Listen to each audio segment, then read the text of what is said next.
Good morning all. ഞാൻ Ramakrishnan TB, SEBI registered research അനലിസ്റ്റാണ്. ഈ ഓഡിയോ കേട്ടതിന് ശേഷം ഡിസ്ക്ലെയിമർ കൂടി വായിച്ചു നോക്കണമെന്ന് താല്പര്യപ്പെടുന്നു. ഇന്ന് നമ്മൾ എക്സ്പെക്റ്റ് ചെയ്യുന്നത് വീണ്ടും മ്യൂട്ടഡ് ഓപ്പണിങ്ങും വൊളാറ്റിലിറ്റിയും തന്നെയാണ്. ഏഷ്യയിലെ മറ്റു മാർക്കറ്റുകളുടെ സിറ്റുവേഷൻ ഇന്ന് മോർണിംഗിൽ നോക്കുകയാണെങ്കിൽ ഹോങ്കോങ്, ചൈനീസ് മാർക്കറ്റുകൾ വീക്കായിട്ടാണ് ട്രേഡ് ചെയ്യുന്നത്.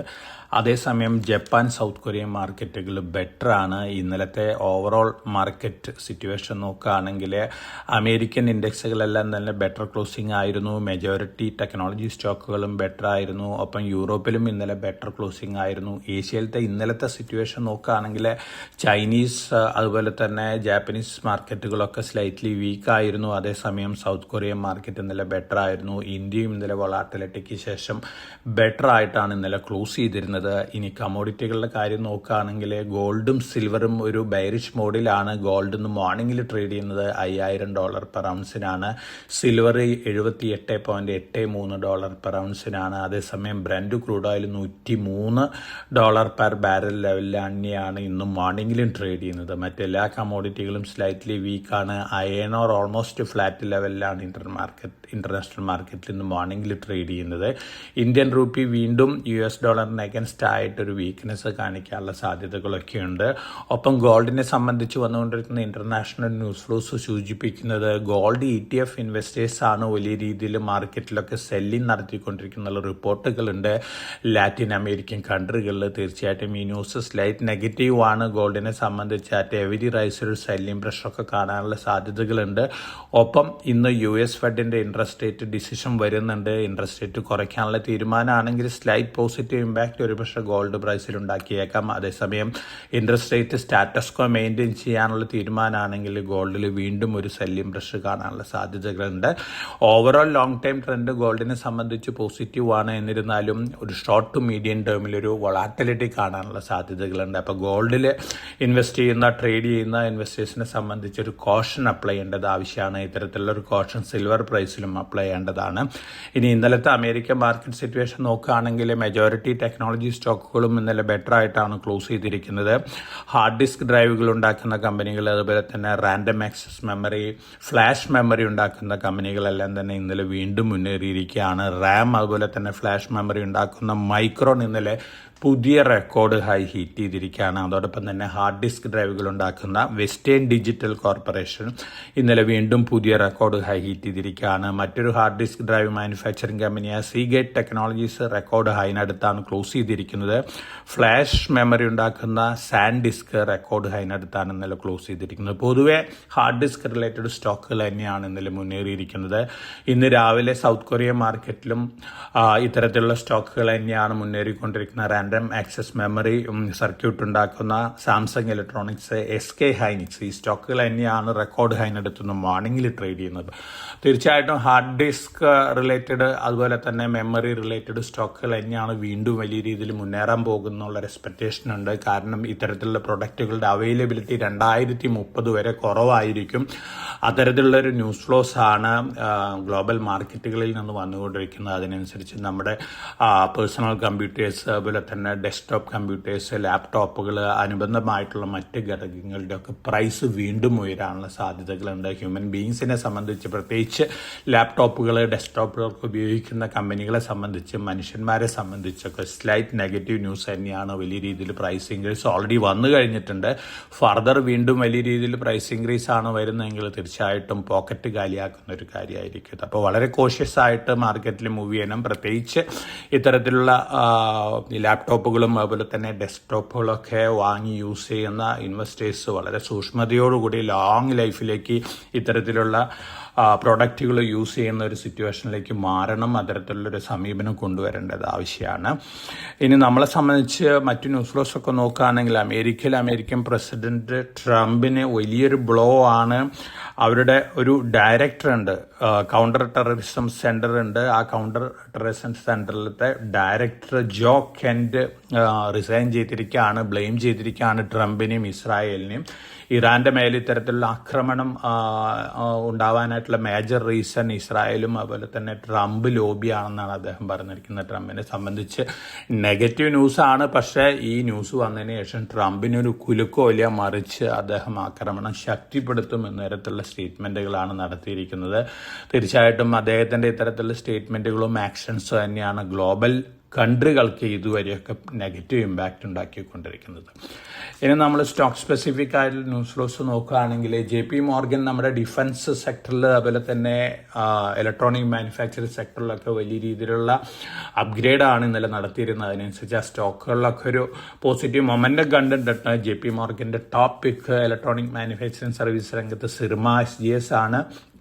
അത് കഴിഞ്ഞാൽ ആംബർ എൻ്റർപ്രൈസസ് ആണ്. മൂന്നാമത് സയൻ DLM ആണ്. നാലാമത് ആവലോൺ ടെക്നോളജിയാണ്. അപ്പോൾ ഈ 4 സ്റ്റോക്കുകളാണ് JP Morgan ലോങ് റണ്ണിൽ വലിയ പോസിറ്റീവ് ഇമ്പാക്റ്റ് ഉണ്ടാക്കുമെന്ന് എക്സ്പെക്റ്റ് ചെയ്യുന്നത്. ഭാരത് ഇലക്ട്രോണിക്സിന് മാർച്ചിൽ 1011 കോടി രൂപയുടെ ഓർഡേഴ്സ് ലഭിച്ചിട്ടുണ്ട്. തീർച്ചയായിട്ടും ഭാരത് ഇലക്ട്രോണിക്സ് ആണ് മേജറായിട്ടൊരു ബെനിഫിഷ്യറി ഇപ്പോഴത്തെ ജിയോ പൊളിറ്റിക്കൽ സംഘർഷത്തിൽ വീണ്ടും നല്ല രീതിയിൽ മുന്നേറാൻ സാധ്യതകളുണ്ട് ലോങ് റണ്ണിൽ.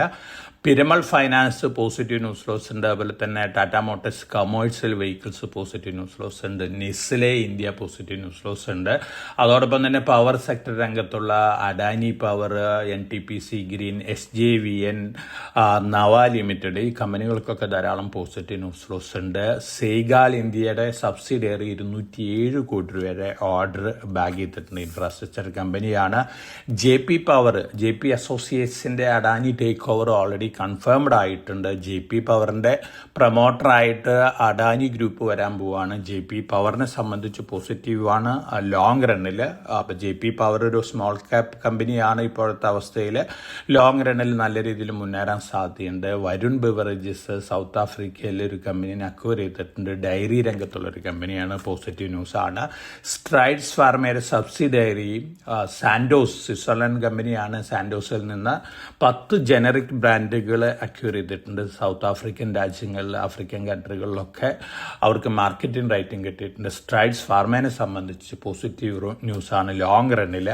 ഇന്നലെ പ്രൊമോട്ടേഴ്സ് ബൈ ചെയ്തിട്ടുള്ള Red Tape, West Life Food, Jindal Stainless, Religare Enterprises, HCL Technology ഈ സ്റ്റോക്കുകളിലാണ് ഇന്നലെ പ്രൊമോട്ടേഴ്സ് ബൈ ചെയ്തിട്ടുള്ളത്.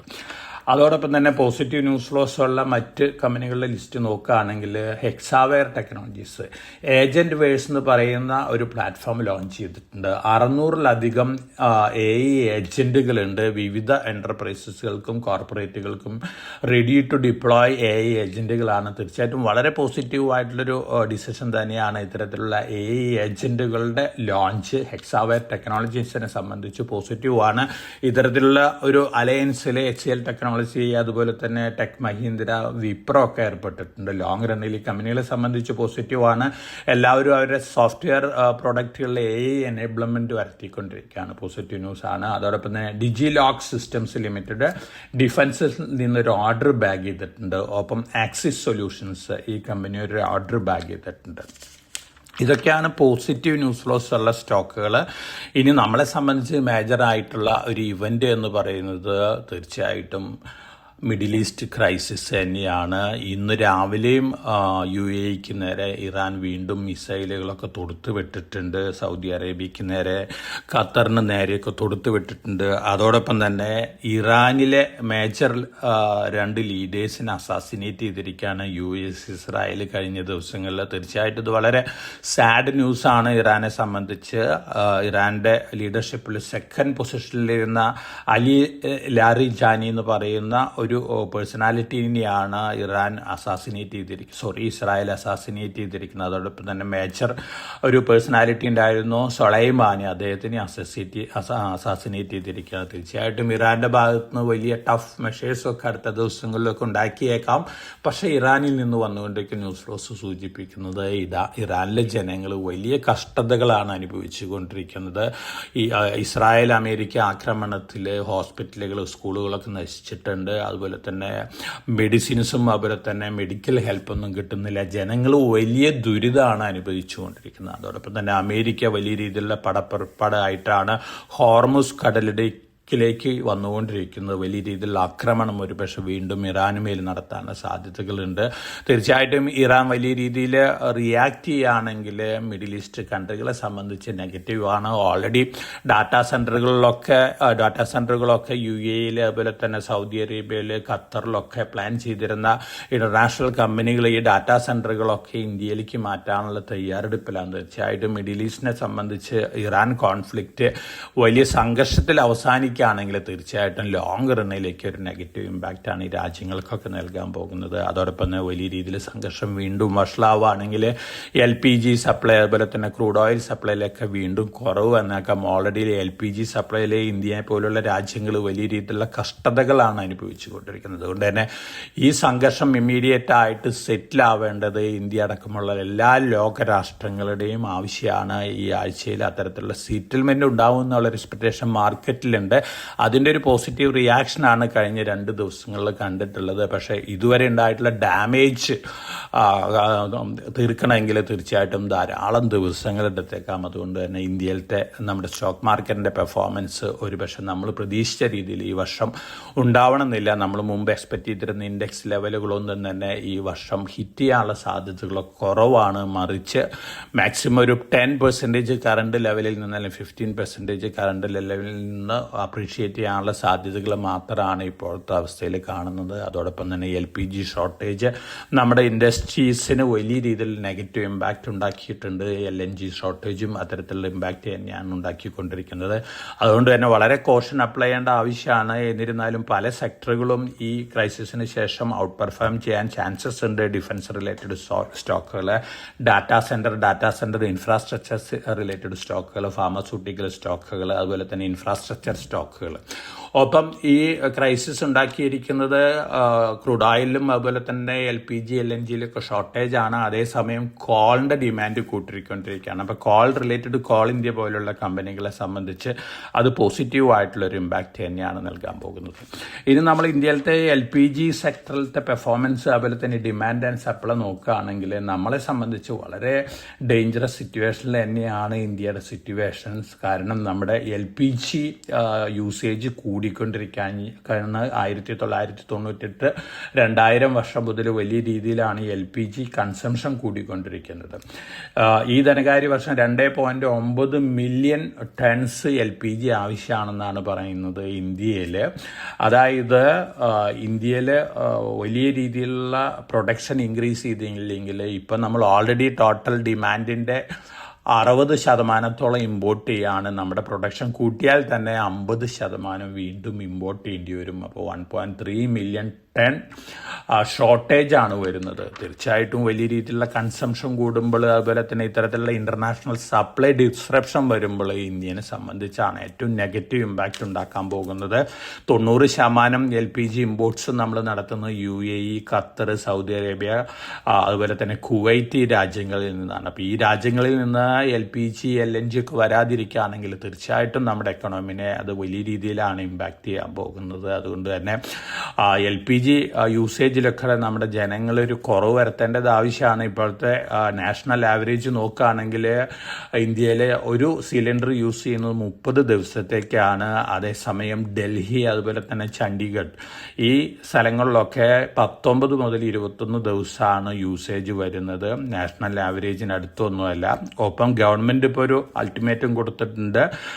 അർബൻ ഏരിയയിൽ 25 ദിവസം, അതുപോലെ തന്നെ റൂറൽ ഏരിയയിൽ 45 ദിവസം യൂസ് ചെയ്യണം എന്നുള്ളൊരു അൾട്ടിമേറ്റ് ആണ്. ഒഫീഷ്യലി അനൗൺസ്മെൻ്റ് ഒന്നും വന്നിട്ടില്ല. എന്നിരുന്നാലും ഇന്റേണൽ ആയിട്ടുള്ള ഒരു ഡയറക്ഷൻ തന്നെയാണ്. തീർച്ചയായിട്ടും ഇത്തരത്തിൽ ജനങ്ങൾ വലിയ രീതിയിൽ കൺസംഷൻ കുറയ്ക്കേണ്ടത് ആവശ്യമാണ്. അത് ഇന്ത്യൻ എക്കണോമിക്ക് നല്ലതാണ്. അതോടൊപ്പം തന്നെ ഡൊമസ്റ്റിക് യൂസുകളിലൊരു കൺട്രോൾ കൊണ്ടുവരേണ്ട ആവശ്യം തന്നെയാണ്. കാരണം കഴിഞ്ഞ 2, 3, 4 കൊല്ലമായിട്ട് നമ്മൾ നോക്കുകയാണെങ്കിൽ നമ്മളൊക്കെ വളരെ ലാവിഷായിട്ടാണ് LPG യൂസ് ചെയ്തുകൊണ്ടിരിക്കുന്നത്. അതിലൊരു കൺട്രോൾ കൊണ്ടുവരേണ്ടത് ആവശ്യമാണ്. അപ്പോൾ എല്ലാവരും ഒന്ന് കോഷ്യസ് ആയിട്ട് വാച്ച് ചെയ്യണം. നമ്മുടെ LPG രംഗത്തു നിന്ന് വന്നുകൊണ്ടിരിക്കുന്ന ന്യൂസ് ഫ്ലോസ് ഓൾറെഡി റെസ്റ്റോറൻറ്റുകൾ അതുപോലെ തന്നെ പല ഇൻഡസ്ട്രീസും ഷട്ട് ഡൗൺ ചെയ്തിട്ടുണ്ട്. ടെക്നോ പാർക്കുകളിൽ ക്യാൻറ്റീൻസ് ഷട്ട് ഡൗൺ ചെയ്തിട്ടുണ്ട്. ടെക്നോ പാർക്ക് മുഴുവൻ വർക്ക് ഫ്രം ഹോമിലേക്ക് മാറിക്കൊണ്ടിരിക്കുന്നു. ഇത്തരത്തിലുള്ള സിറ്റുവേഷൻ തീർച്ചയായിട്ടും ഇന്ത്യൻ എക്കണോമിക്ക് നെഗറ്റീവ് ഇമ്പാക്റ്റ് തന്നെയാണ് നൽകാൻ പോകുന്നത്. വലിയ രീതിയിൽ ഇത്തരത്തിലുള്ള ഇമ്പാക്റ്റ് വഷളാവുകയാണെങ്കിൽ നമ്മുടെ നിഫ്റ്റിയും സെൻസസും വീണ്ടും ഒരുപക്ഷെ താഴെ പോയേക്കാം. അപ്പോൾ വളരെ കോഷ്യസ് അപ്ലൈ ചെയ്യണം. അതുപോലെ തന്നെ സ്റ്റോക്സ് സെലക്ഷനിലൊരു സെലക്റ്റീവ് അപ്രോച്ച് കൈക്കൊള്ളേണ്ടത് ആവശ്യമാണ്. അതുപോലെ തന്നെ സെലക്ട് സെക്ടേഴ്സിൽ നിന്ന് മാത്രം ലോങ് ടേം പോയിന്റ് ഓഫ് വ്യൂവിൽ മാർക്കറ്റ് താഴെ വരുമ്പോൾ ലോങ് ടേം പോയിന്റ് ഓഫ് വ്യൂവിൽ വാങ്ങുന്ന ഒരു ഡിസിഷൻ എടുക്കുന്നത് നന്നായിരിക്കും. ഗോൾഡിൻ്റെ കാര്യത്തിൽ ഒരു കോഷൻ വെച്ച് പുലർത്തേണ്ടത് ആവശ്യമാണ്. വൊളാറ്റിലിറ്റി കണ്ടേക്കാം. ഇതൊക്കെയാണ് ഇന്നത്തെ ന്യൂസ് ഫ്ലോസ്. എല്ലാവർക്കും നല്ലൊരു ട്രേഡിൻ്റെ ആശംസിച്ചുകൊണ്ട് ഞാൻ ഇന്നത്തെ പ്രീ മാർക്കറ്റ് കമൻട്രി ഇവിടെ അവസാനിപ്പിക്കുകയാണ്. Thank you.